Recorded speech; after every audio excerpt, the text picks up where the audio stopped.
Hello and welcome to a new episode of the CTO Show with Mehmet. My name is Mehmet. I share daily insights about the latest trends and news in technology while discussing their business benefits. I also share stories about startups, founders, and entrepreneurs and the services and products they offer to their customers. Today, I'm very pleased to have a friend that we have met on a community, online community, and he's joining me here today to share a little bit about himself, about his journey, and about the technologies that he developed. My guest today is Uwe. Uwe, I will let you introduce yourself, what you have been doing. You told me some cool stuff in the preparation about how you started at the age of 14. So if you can just give us a little bit about yourself, what you have been doing, and a short introduction. Yeah, hi. Thanks a lot, Mehmet, for having me on the podcast. I'm really excited to, have a chat with you today. So I'm the founder of InvoiceBerry, an online invoicing software. I've been running that for 13 years now. And I've also recently launched a new product, BlogHandy, which is a no-code solution to add a blog to an existing website that you might have built with Wix or Shopify or any other website builder. So about me, I'm now since probably 24 years in the game. I started with online games, did ad server technology. I've done a lot of the CTO stuff, but also sort of a jack of all trades. Been, busy with so many different projects over the last 2 decades. It's hard to keep count. That's cool. So InvoiceBerry is your first startup, right? Yeah, so in InvoiceBerry, I launched it now over a decade ago. It's an online invoicing software for small business owners. We got businesses from around the world using us to send out more beautiful looking invoices and to also integrate with a variety of payment options, like Stripe, Square. We have some cryptocurrency options. We got a lot of that in the last few months or last few years, actually. People ask us about it. So we integrated with Coinbase and Coin Payments. I know a lot of your listeners are from the Dubai area. So we've got actually from Dubai some customers, I just checked it yesterday, who use our crypto integrations, which is quite cool. And yeah, so there we helped over 1 million small businesses around the world so far with sending the invoices. Wow. Always, I like to ask this question whenever I meet a founder. So, because I will ask you also later on about your second startup, but I will start with this one. What was the driver for you? Like, what was really the motivation for you to start this business? So with InvoiceBerry, it goes actually with both businesses. It goes back a long time. With InvoiceBerry, when I started at the age of 14 with my first business, legally I wasn't allowed to own a business back in Germany. So I had a business partner who was 10, 15 years my senior. And he was actually legally owning the business. And then once a month, I was sending him invoices. Well, actually, once a month, he gave me money. And then after a year, my parents' accountant told me, hey, you have to send him invoices if you receive money. So I started sending invoices. A year later, my parents' accountant asked me for that invoices. And I said, oh, oopsie daisy. I changed my laptop. Business is going well. I'm upgrading my laptop. And those files are on the old laptop. Now, remember, that's like over 20 years ago. So back then, we didn't really have Dropbox and the like, and we didn't have any sort of SaaS, invoicing cloud solutions out there. So even back then, I was thinking, hey, there must be something simpler than using, this USB drive, plugging it in, and so on. So I had it in the back of my mind for probably 20 odd years. And then when I moved to the UK, to studies there. After my studies, I was like, okay, what should I do next? I want to do something with small businesses. This is just, the people I love, the people I understand, especially micro small businesses. solopreneurs, freelancers. It's sort of my crowd. And I understood that the number one problem for them is just like simple invoicing. It's not accounting. They don't understand accounting. They're scared of accounting. You know, when you start about something technical with your parents and they're just like shutting their eyes and nose and ears. And it's exactly the same. All my friends around me, creatives, web designers, consultants, someone who owned a dance studio, they were just scared to even discuss anything related to HMRC, the tax man, accounting, or anything like that. So I wanted to make a very simple, intuitive solution. There was just like you logged in and you can just do a few clicks and that's it. There's nothing scary about it. We don't use any jargon. We don't try to overcomplicate anything, right? And so that's basically how InvoiceBerry was born.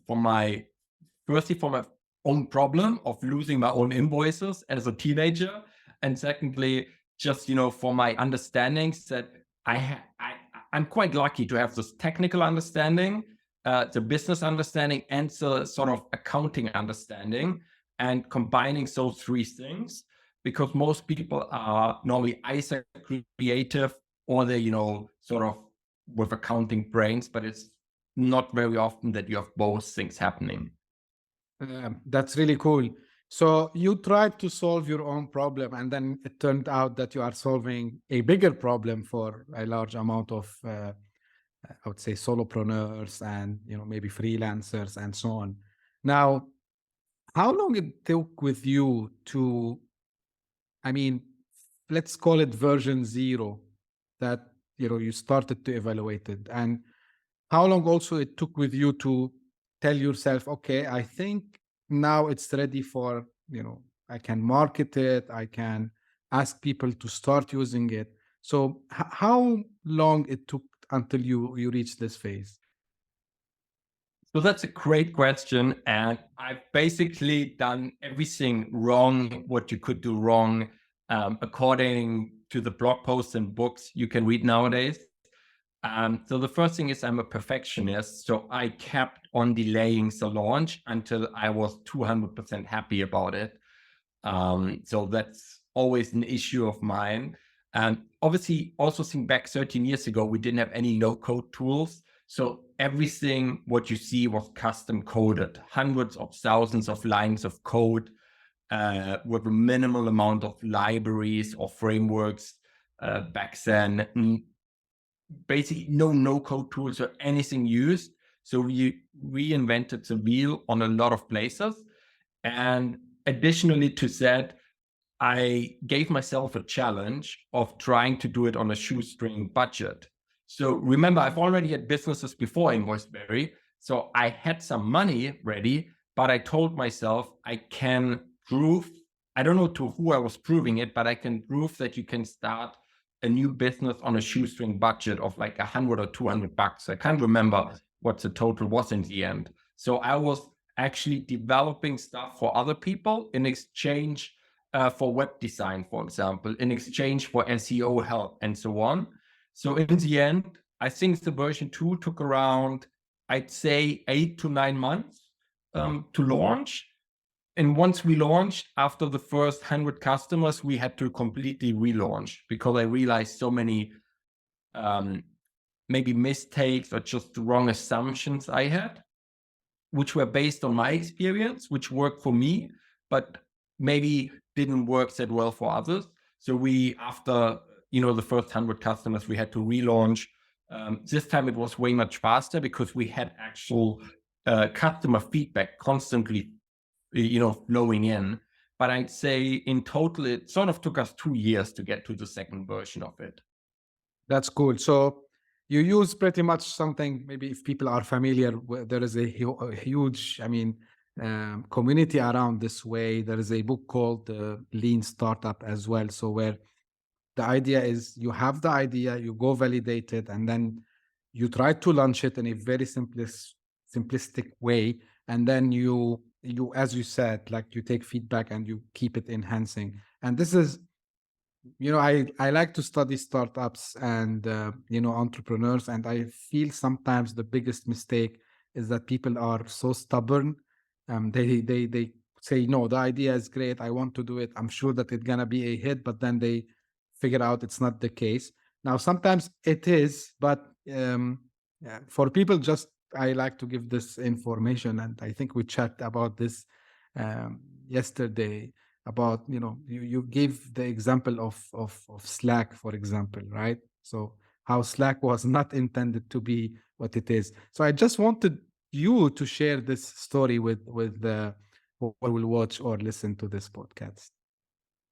Well, yeah, if you look at it, Slack, now obviously after they IPO'd and they were worth billions, they got acquired by Salesforce, I think last year or the year before.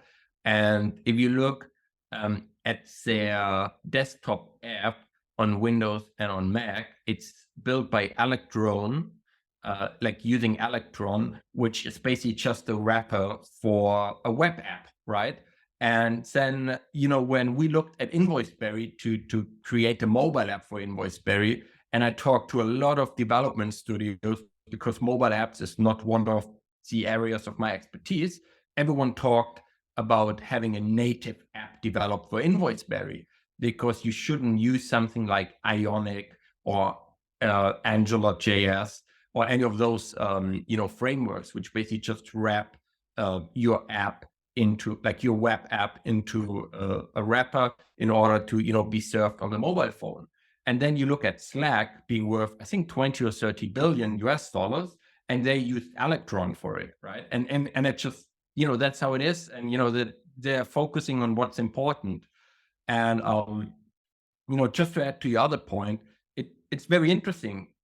Like even as an entrepreneur in my journey, when I was 14, 15 years old, creating my first online game, we ended up with 500,000 players, which back then, 20 years ago, was a ton of people. Not that, you still had to pay per minute to get into the internet. And back then, the first version of my game took me 1 weekend to create, right? Because it was bare bones. There was no design in the game. It was a white page. The links were still blue. Once you clicked them, they turned purple. Just, there was no Bootstrap CSS or Tailwind or any of the CSS stylings. So that was it. But this first version got me the first few hundred gamers. It helped me to find an investor, and it then helped me to, grew to 500,000 people within the next few years. And, it all started from like a Friday to Sunday, like hackathon, in my bedroom as a kid, right? And then already like a few years later, working on InvoiceBerry, I already inflated that. I was like, no, this isn't good enough. I have to, do some more work. And for example, with BlogHandy, it even took us over 2.5 years of secret, development time, which I'm a bit ashamed about now. And we just said last year, okay, let's just start launching it and get it out there and build in public, right? And this is what everyone is talking about nowadays, like to build in public rather than in private, just to build something. And as you said, you build, and then you realize, oh, actually, there's no market for it, or actually, it's a stupid idea, right? I think I have a good hunch in business and with what the consumers want, but still, there's so many side projects that didn't work out.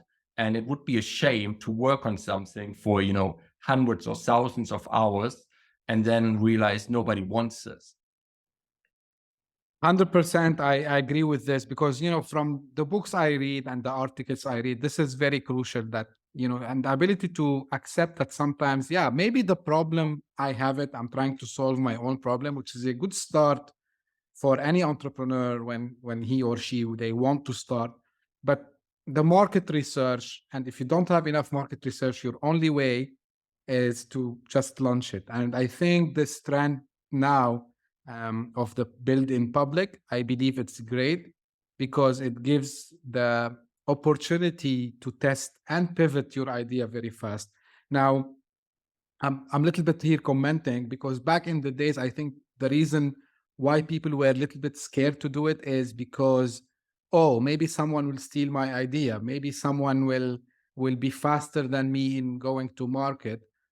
But it was proven, I think, and I need also your opinion here, but it's proven, I believe, that ideas, yeah, they can be unique for a very short period of time. Like um, just when you announce it, the moment you are saying, I'm going to build this, believe it or not, people will start to copy you. So what's your take on this point?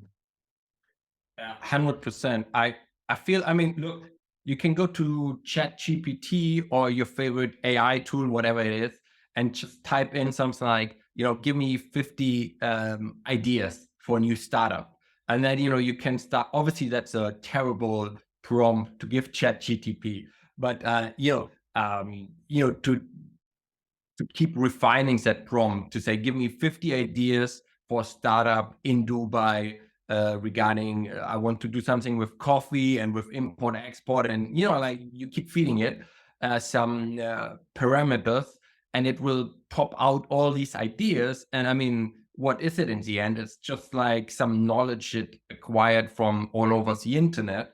And yeah, so I do feel that unique ideas, they're not there anymore, in my opinion. You look at the iPhone, it's just like a bunch, when it first launched, a bunch of like improvements here and there and just all mixed together, right? But at the end of the day, like you look at an invoicing software, right? So InvoiceBerry, again, like there were obviously invoicing softwares in the market before, but they were mainly desktop based, or they had like a lot of jargon, or, like a lot of other reasons. And even nowadays with like numerous invoicing softwares in the market, there's still new ones popping up, some very specific ones. Let's say an invoicing software for industry X in location Y, for age group Z, only for females. Like it goes very, very niche. And, this can be sort of a pivot. This can be a new idea, to do something for a very specific market. Like you don't just have Facebook, but you have, social networks for a very specific niche. And it's the same if you look at BlogHandy, right? Like blogging is there for a long time.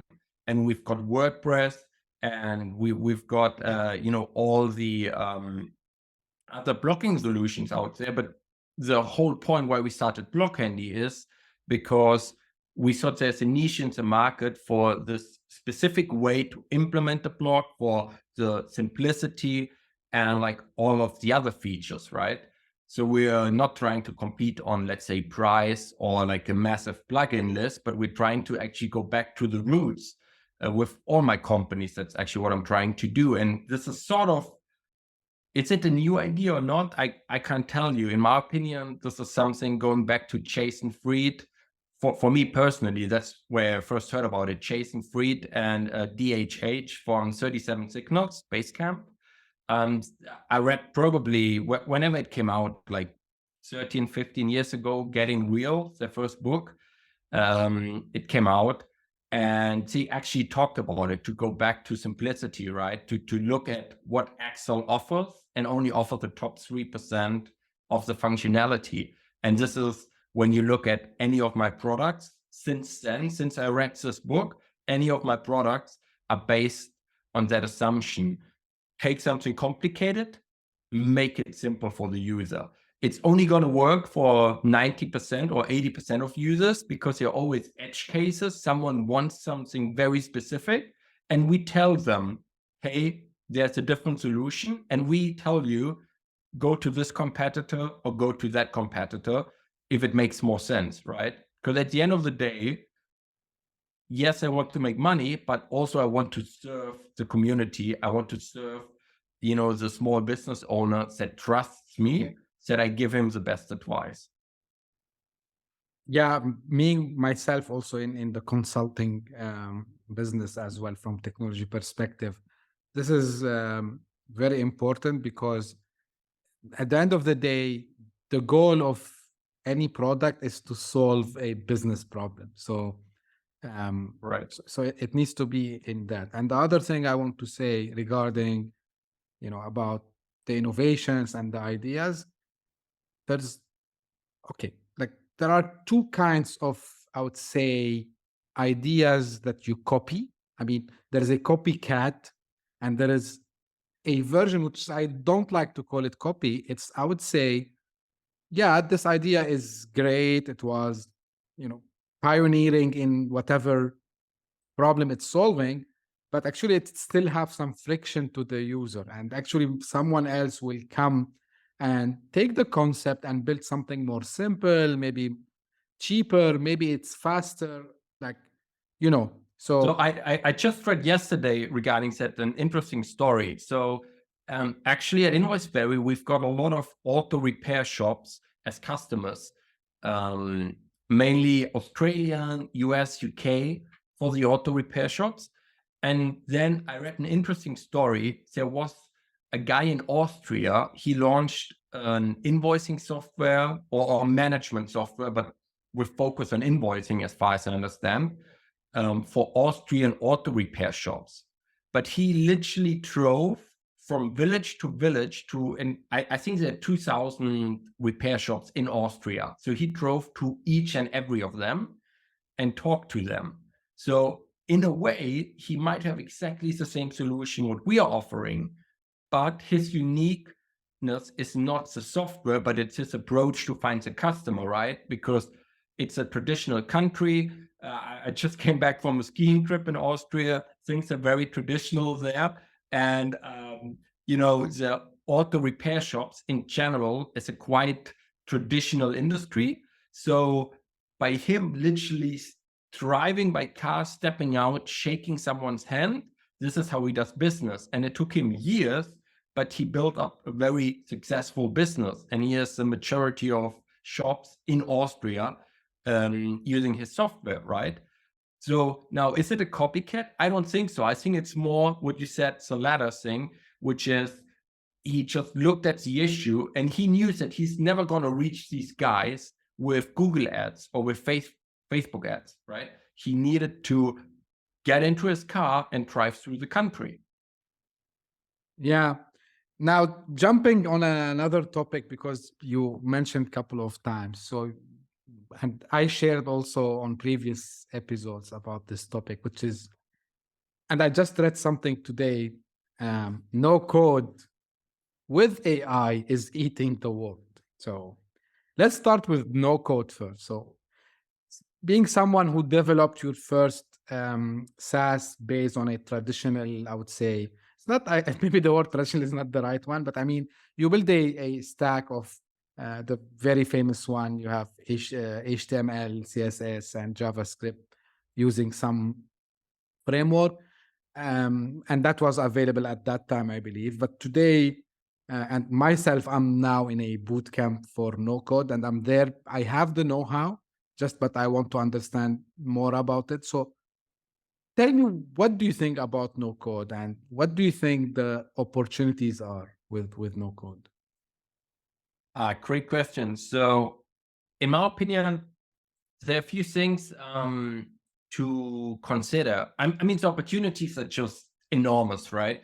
Like, because now we have people who have a bit of a technical understanding, but they might not be able to code, and now they can actually code with these tools rather than saving up money to hire someone off Upwork. And I think just the speed of execution, or even developers who know how to code, they just can use a no-code tool to whip up a new product page very quickly. Having said that, I've dabbled around with no-code tools a lot, but I haven't created any business or larger project yet with no-code tools, because I have the sort of skills to code it myself, and I have a development team as well. But what I really see there is one potential issue. You have to really know who you're betting on in a way. So what happened to us, not with no-code tools, but with frameworks at InvoiceBerry, is that early on, we were betting on a JavaScript framework. Instead of jQuery, we used another one. And then like a year later, it turned out that the other one died off. And obviously nowadays, everyone uses jQuery. So then we had to change frameworks, which wasn't a nice thing to do at the time, but it had to be done. So sometimes I feel with the sheer amount of no-code tools popping up, you don't want to maybe jump onto the bandwagon of a new tool too early for like a production sort of website, because then what happens if that tool, can't deliver, it's not hosted on a good infrastructure or anything else, you don't want to have this learning curve of, like going hundreds of hours, going through the documentation, learning about it, and then just shutting down the tool. So I'm always a bit worried about that. It's sort of the platform risk, so to speak. But I mean, once you've sort of made up your mind what tools to use for your new projects, what makes sense, I think you can cut down on development times by 80-90% in some cases. And, as mentioned with Slack, they didn't create a native app. They used Electron for the desktop app. And so even the big guys are using it. When you look at Ionic, it's more frameworks than a no-code tool, but it's used by a lot of big corporations and even by no-code tools. Like a lot of them obviously are nowadays used like where you have like a no-code tool plus Notion plus something else all mixed up. And you have people, making 10K, 20K monthly recurring revenue with such a setup, right? And they haven't coded a single line of code. So I do feel it's getting easier for marketeers who understand a bit of the technical side, for sure. Cool. I would put my comments here, and I would say what I feel, of course, because I've been exploring this space for quite some time, like more than 2-3 years. I even tried just for fun, I would say, build something. What is really exciting about these tools, I have the technical background, but if someone completely strange from technology world, really they can put up something, at least back in the days, they used to call it the mockup, right? So actually it gives you more than a mockup. It gives you pretty much, you can call it an MVP, minimum viable product. So something that people can really test. It's a very good point to start. The other thing is, which is very critical, what you mentioned, is relying on the technology or the platform that you will host. This is because I had a chat also with someone the other day, and the same topic came. And it's not only with with no-code tools, because just to remind people, like sometimes when, for example, I read an article 2 years back. So there are people who relies on Facebook ads, for example, and all of a sudden Facebook decide that they want to change something in their policies, and then they say we lost business. Same thing happened recently with Twitter as well. So Twitter decided to change, to put a garden gatekeeper, I would say, for their APIs and things. So the risks are always there, but I agree with you, especially when you are developing something. I prefer not just to have the control, but I would say backup plan, right? I'm a guy who talks a lot of risk mitigations as well on cybersecurity level. So part of this, and I believe risk should be considered in everything. Now, because, like we still have around like 5 minutes time. So just lastly, what is your take on AI? And are you planning to integrate AI with whether the InvoiceBerry or with BlogHandy? Yeah, I mean, of course, AI, very interesting. I've played a lot around with it.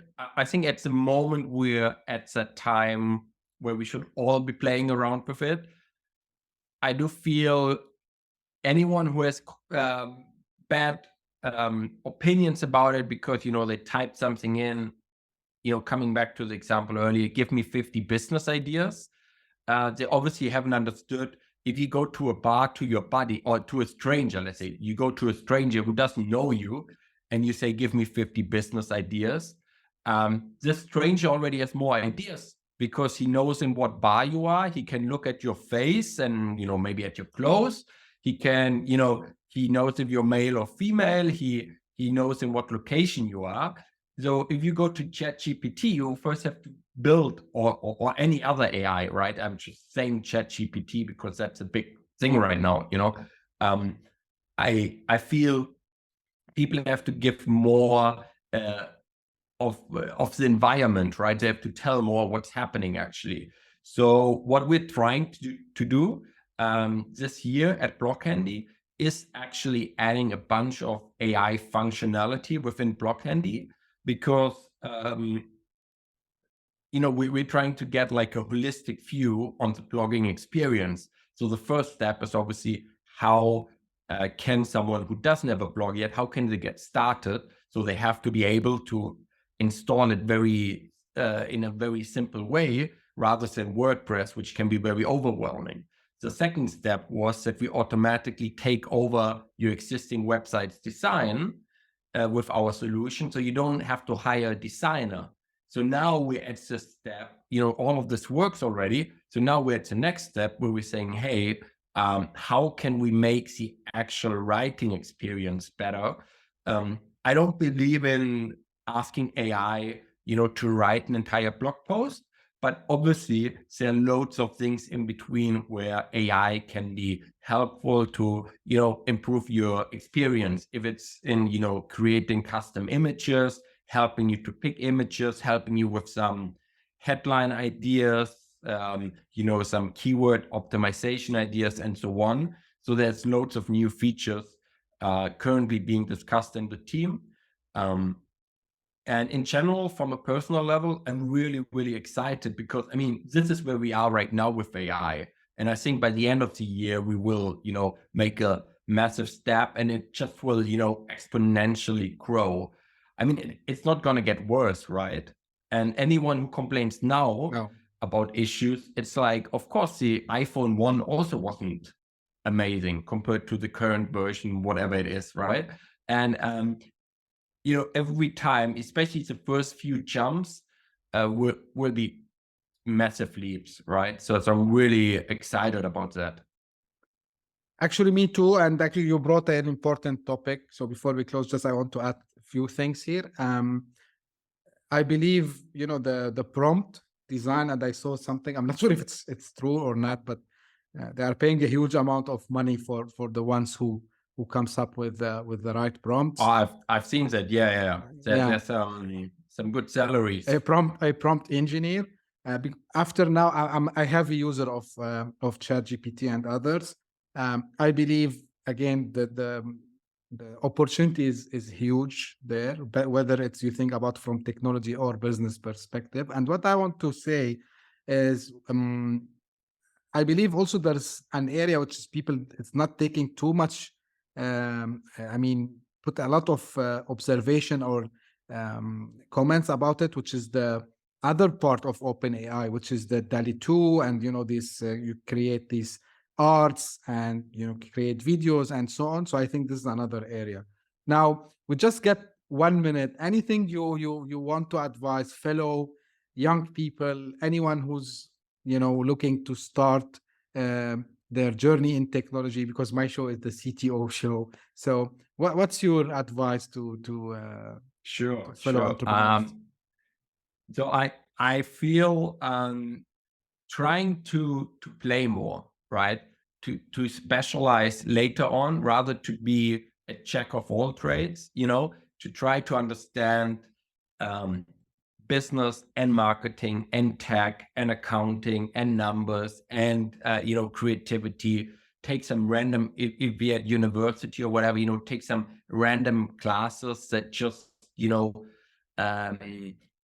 don't make sense maybe right now. They might make sense later on, right? This is sort of what I only last year read Steve Jobs' biography, and he talked about this class where he learned to write, actually, the calligraphy class. And it's a random class, right?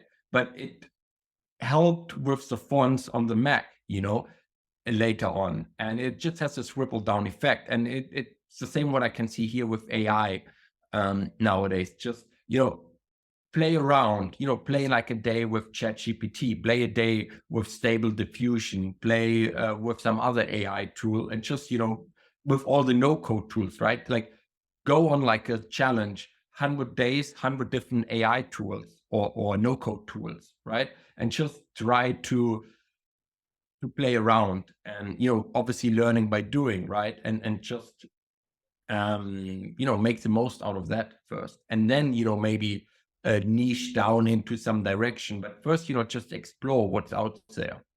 Right. Well, thank you very much, Uwe, for this, I would say, nice discussion today. And it's my first, also maybe the people who will watch and listen. So Uwe was generous enough to be my first guest as an entrepreneur, being one who founded 2 startups. So expect more like this in the future. I hope that you like this episode. If you have any comments or you have any questions, also I will share the profile of Uwe if you want to connect with him over LinkedIn. So feel free also to add him and follow his companies. And thank you very much. And until we meet next time, thank you for tuning in. Bye-bye.